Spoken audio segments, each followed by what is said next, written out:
এটা হচ্ছে কদবেল।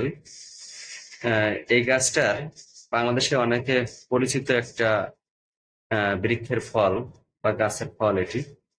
কদবেলের বৈজ্ঞানিক নাম বলা হচ্ছে লিমোনিয়া অ্যাসিডিমা। এটাকে উড আপেলও বলা হয়, আবার এলিফ্যান্ট আপেলও বলা হয়। সাধারণত হাতিরা এই কদবেল আহ খায়, আফ্রিকা মহাদেশ বা ইউরোপের কিছু কিছু জায়গায়, শ্রীলঙ্কাতেও।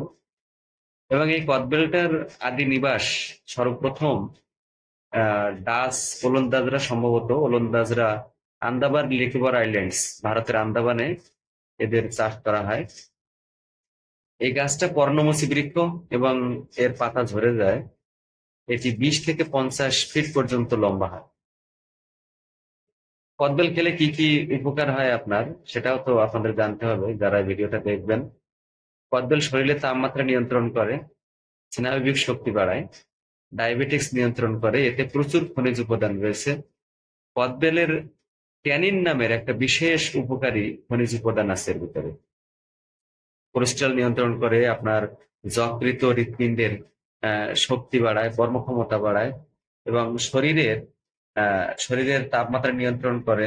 এর শ্বাসে সাইট্রিক অ্যাসিড আছে। এবং এটি বাংলাদেশে প্রচুর আপনার স্ট্রিট ফুড হিসেবে বিক্রি হয়, রাস্তাঘাটে পাওয়া যায়। তারপরেও যারা আপনারা খাবেন, এই কেন খাবেন সেইগুলো বললাম, যেগুলো ডায়াবেটিক্স এর নিয়ন্ত্রণ করে, আপনার রক্তের নতুন রক্তকণিকা সৃষ্টি করতে সাহায্য করে। এটাই কিন্তু মিউসিলিস খনিজ উপাদান সমৃদ্ধ।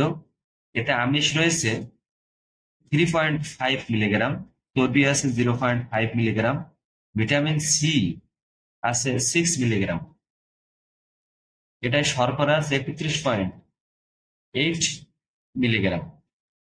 এটা আপনারা জানেন যে এটা গুরুত্বপূর্ণ ফলের ফলের ভিতরে পড়ে এটা।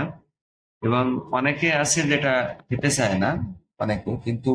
এখন থেকে আমরা যে আমাদের চ্যানেল থেকে ভিডিও পোস্ট করছি, আপনারা এটা খাবেন, প্রচুর খাবেন। এটা সিজনাল ফল, এটা আপনার রোগ প্রতিরোধ ক্ষমতা তৈরি করে।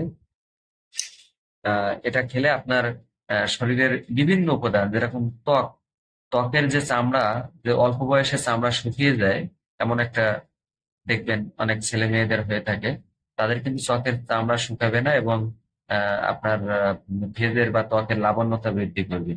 সুতরাং বিভিন্ন উপাদান সমৃদ্ধ। এবং আবারও বলে দেই, কদবেলের বৈজ্ঞানিক নাম হয়েছে, সারা বিশ্বে চেনে, লিমোনিয়া অ্যাসিডিমা হিসেবে চেনে। এর আদি নিবাস আন্দামান নিকোবর আইল্যান্ডস, আন্দামান, ভারতের আন্দামানে। এবং বাংলাদেশে এটি বর্তমান প্রচুর হচ্ছে, এবং এর চাষও হচ্ছে। সুতরাং কিছু না হলেও, আমি বারবার আমার ভিডিওতে বলি, কিছু না হলেও আপনার বাড়িতে একটা গাছ অন্তত আপনি রোপণ করবেন। গাছ লাগান, পরিবেশ বাঁচান, নিজের উৎপাদিত ফল নিজে খান, সারমুক্ত ফল খান, সুস্থ থাকুন, সবাইকে ভালো রাখার চেষ্টা করুন। ধন্যবাদ সবাইকে, ভালো থাকবেন।